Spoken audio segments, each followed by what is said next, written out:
നമസ്കാരം ഫ്രണ്ട്സ്, ഞാൻ നിങ്ങളുടെ സനിൽ പെരുന്തോട്ടത്ത്. ഇന്ന് നമ്മൾ കേരളത്തിന് അഭിമാനമായിട്ടുള്ള ഒരു കമ്പനിയുടെ IPO വിശേഷമാണ് ഡിസ്കസ് ചെയ്യുന്നത്. അത് നമ്മുടെ ആലുവയ്ക്ക് അടുത്തുള്ള കാലടിയിൽ ഉള്ള ടോളിൻസ് ടയേഴ്സ് ലിമിറ്റഡ് എന്ന കമ്പനിയുടെ വിശേഷമാണ്. ഇവർ 230 കോടി രൂപയാണ് മാർക്കറ്റിൽ നിന്ന് റേസ് ചെയ്യുന്നത്. അതിൽ 200 കോടി രൂപയ്ക്കുള്ളത് ഫ്രഷ് ഓഹരികളാണ്, 30 കോടി രൂപയ്ക്കുള്ളതാണ് ഓഫർ ഫോർ സെയിൽ എന്ന് പറയാവുന്നത്. ഇവർ സെപ്റ്റംബർ 9 മുതൽ 11 വരെയാണ് ഇഷ്യൂ ഓപ്പൺ ആയിരിക്കുന്നത്. കമ്പനിയെക്കുറിച്ച് പറയുമ്പോൾ അവർ ബയസ്ഡ് ടയേഴ്സ് ആണ് നിർമ്മിക്കുന്നത്. അതായത് റേഡിയൽ ടയേഴ്സ് നമ്മൾ സാധാരണയായിട്ട് ഇപ്പോൾ പുതിയ ആധുനികമായിട്ടുള്ള ഒന്നാണ് റേഡിയൽ ടയേഴ്സ്, അതല്ല ബയസ്ഡ് ടയേഴ്സ് ആണ്. ഇത് സാധാരണയായിട്ട് അഗ്രികൾച്ചറൽ പർപ്പസിനുള്ള വാഹനങ്ങൾക്കും അതുപോലെ കൊമേഴ്ഷ്യൽ വാഹനങ്ങൾക്കും 2-3 വീലേഴ്സിനും ഓഫ് റോഡ് വെഹിക്കിൾസിനും ഒക്കെ ഉപയോഗിക്കുന്ന ഒരു രീതിയിലുള്ള ടയറാണ്. മാത്രമല്ല ഈ കമ്പനിയുടെ പ്രധാന പ്രോഡക്റ്റുകൾ ടയേഴ്സ് കൂടാതെ precured tread rubber, bonding gum, vulcanising solutions, tyre flaps, tubes, ഇങ്ങനെയുള്ള മറ്റു പ്രോഡക്റ്റുകളും കമ്പനിക്കുണ്ട്. എന്തായാലും ഈ കേരള ബേസ്ഡ് കമ്പനിയുടെ വിശേഷങ്ങളിലേക്ക് നമുക്കൊന്ന് കടക്കാം. 9 മുതൽ 11 വരെയാണ് ഇതിൻ്റെ ഇഷ്യൂ ഓപ്പൺ ആയിരിക്കുന്നത്.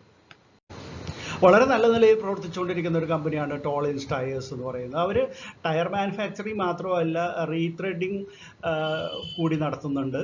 അക്കാര്യത്തിൽ വളരെയധികം പ്രശസ്തവുമാണ്. ഇന്ത്യയിലെ മിക്കവാറും എല്ലാ സംസ്ഥാനങ്ങളിൽ നിന്നും ഇത്തരത്തിലുള്ള റീത്രെഡിങ് ബിസിനസ്സിന് വേണ്ടിയിട്ട് ടോളിൻസ് ടയേഴ്സിനെയാണ് ആളുകൾ സമീപിക്കുന്നത്.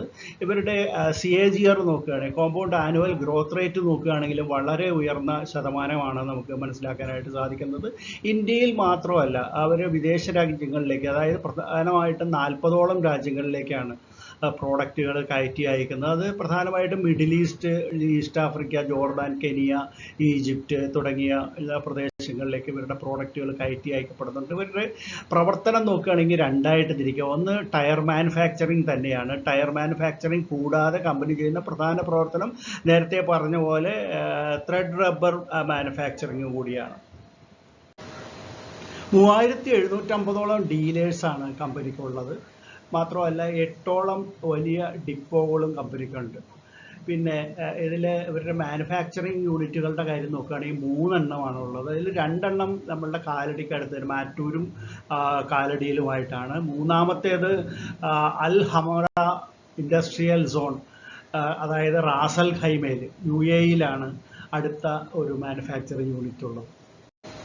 കമ്പനിയുടെ പ്രൊമോട്ടേഴ്സിനെ നോക്കുകയാണെങ്കിൽ ഡോക്ടർ കളപ്പറമ്പിൽ വർക്കി ടോളിൻ, അദ്ദേഹത്തെ കൂടാതെ ജെറിൻ ടോളിൻ, ഇവർ രണ്ടുപേരുമാണ് പ്രധാന പ്രൊമോട്ടേഴ്സ്. ഇവർ തന്നെയാണ് കുറച്ച് ഓഹരികൾ ഈ അവസരത്തിൽ ഓഫ്ലോഡ് ചെയ്യുന്നത് അല്ലെങ്കിൽ വിൽക്കുന്നത്. 30 കോടി രൂപയ്ക്കുള്ള ഓഹരികൾ അവർ ഈ അവസരത്തിൽ വിൽക്കുന്നുമുണ്ട്. അപ്പോൾ ഇഷ്യൂവിന് തൊട്ട് മുമ്പ് ഇവരുടെ കൈവശം 92.64% ഓഹരികളാണ് ഉള്ളത്. കമ്പനിയുടെ EPS 9.52, P ratio 34.33, return on net worth 25.87%, NAV 36.8 per share എന്നിങ്ങനെയാണ് കാണുന്നത്. ഇനിയിപ്പോൾ ഈ കമ്പനി 200 കോടി രൂപയോളം അവർ ഫ്രഷ് ഓഹരികളുടെ വിൽപ്പന വഴി സ്വരൂപിക്കുന്നുണ്ടെന്ന് പറഞ്ഞല്ലോ. അപ്പോൾ അത് എന്തിനു വേണ്ടിയിട്ടാണ് ഉപയോഗിക്കുന്നതെന്ന് നോക്കുമ്പോൾ പ്രധാനമായിട്ടും അവരുടെ ചില പേയ്മെൻറ്റ്സുകൾ കൊടുത്തു തീർക്കുന്നതിന് വേണ്ടിയിട്ടും കമ്പനിയുടെ ചില ലോണുകൾ കൊടുത്തു തീർക്കുന്നതിനൊക്കെ വേണ്ടിയിട്ട് ഒരു 69.97 കോടി രൂപ വിനിയോഗിക്കുമെന്ന് പറയുന്നുണ്ട്. പിന്നെ അവരുടെ വർക്കിംഗ് ക്യാപിറ്റൽ ആവശ്യത്തിലേക്ക് വേണ്ടിയിട്ട് ഒരു 75 കോടി രൂപ അങ്ങനെ വിനിയോഗിക്കും. പിന്നെ അവർക്കൊരു സബ്സിഡിയറി കമ്പനിയുണ്ട്, ടോളിൻസ് റബ്ബർ പ്രൈവറ്റ് ലിമിറ്റഡ് എന്ന് പറയുന്നത്. ഈ കമ്പനിയുടെ ചില പേയ്മെൻറ്റ്സ് കൊടുത്തു തീർക്കുന്നതിനും അതിൻ്റെ വർക്കിംഗ് ക്യാപിറ്റലിനും ഒക്കെ വേണ്ടിയിട്ട് 23.15 കോടി രൂപ വിനിയോഗിക്കും. ബാക്കിയുള്ളത് ജനറൽ ആയിട്ടുള്ള കോർപ്പറേറ്റ് ആവശ്യങ്ങൾക്ക് വേണ്ടി വിനിയോഗിക്കുമെന്നാണ് അവരുടെ പ്രോസ്പെക്ടസിൽ പറഞ്ഞിട്ടുള്ളത്.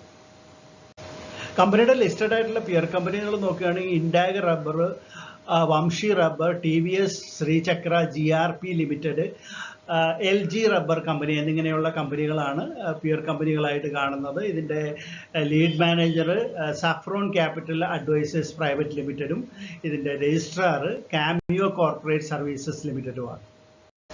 ടോളിൻസ് ടയറിൻ്റെ ഫിനാൻഷ്യൽസ് നോക്കുകയാണെങ്കിൽ വളരെ മികച്ചതാണെന്ന് നമ്മൾ നേരത്തെ പറഞ്ഞു. 2023 118.25 കോടി രൂപയായിരുന്നു അതിൻ്റെ റവന്യൂ എങ്കിൽ അടുത്ത വർഷമായപ്പോൾ 24 227.22 കോടി രൂപയായിട്ട് അത് വർദ്ധിക്കുകയാണ് ഉണ്ടായത്. അതായത് 108 കോടിയുടെ ഒരു വർധനവാണ് റവന്യൂവിൽ ഉണ്ടായിട്ടുള്ളത്. അതുപോലെ തന്നെ നെറ്റ് ഇൻകം നോക്കുകയാണെങ്കിൽ 4.99 കോടി രൂപയായിരുന്നു 2023 അറ്റാദായമെങ്കിൽ അത് 24 26.01 കോടി രൂപയായിട്ട് വർദ്ധിച്ചു. 21.02 കോടി രൂപയുടെ വർധനവാണ് ഉണ്ടായിട്ടുള്ളത്. അതായത് വളരെ മികച്ച നിലയിൽ പ്രവർത്തിച്ചു വരുന്ന ഒരു കമ്പനിയാണ് ടോളിൻസ് ടയേഴ്സ്. ഇനി ടോളിൻസ് ടയേഴ്സിൻ്റെ ഇഷ്യൂ ഡീറ്റെയിൽസ് ഒറ്റനോട്ടത്തിൽ നമുക്കൊന്ന് പരിശോധിക്കാം. സെപ്റ്റംബർ 9 മുതൽ 11 വരെയാണ് ഇഷ്യൂ നീണ്ടു നിൽക്കുന്നത്. 215 രൂപ മുതൽ 226 രൂപ വരെയാണ് ഇതിൻ്റെ പ്രൈസ് ബാൻഡ് എന്ന് പറയുന്നത്. 200 കോടി രൂപയാണ് ഇവർ ഫ്രഷ് ഓഹരികളായിട്ട് വിറ്റ് നേടുന്നത്. അതുപോലെ തന്നെ 30 കോടി രൂപയ്ക്കുള്ള ഓഫർ ഫോർ സെയിൽ ഉണ്ട്. അങ്ങനെ 230 കോടി രൂപയാണ് ഇതിൻ്റെ ഇഷ്യൂ സൈസ് എന്ന് പറയുമ്പോൾ. അപ്പോൾ റീറ്റെയിലേഴ്സിനെ സംബന്ധിച്ച് ഒരു ലോട്ട് എന്ന് പറയുമ്പോൾ 66 ഓഹരികളാണ്. അങ്ങനെ 13 ലോട്ട് വരെ അവർക്ക് അപ്ലൈ ചെയ്യാവുന്നതാണ്. 14 ലോട്ട് മുതൽ 66 ലോട്ട് വരെ HNIസിനും അപ്ലൈ ചെയ്യാവുന്നതാണ്. ഇതിൻ്റെ ഫേസ് വാല്യൂ 5 രൂപയാണ്. ഇനി ഇത് റീറ്റെയിലേഴ്സിന് ഇവർ 35% ഓഹരികളാണ് നൽകുന്നത്.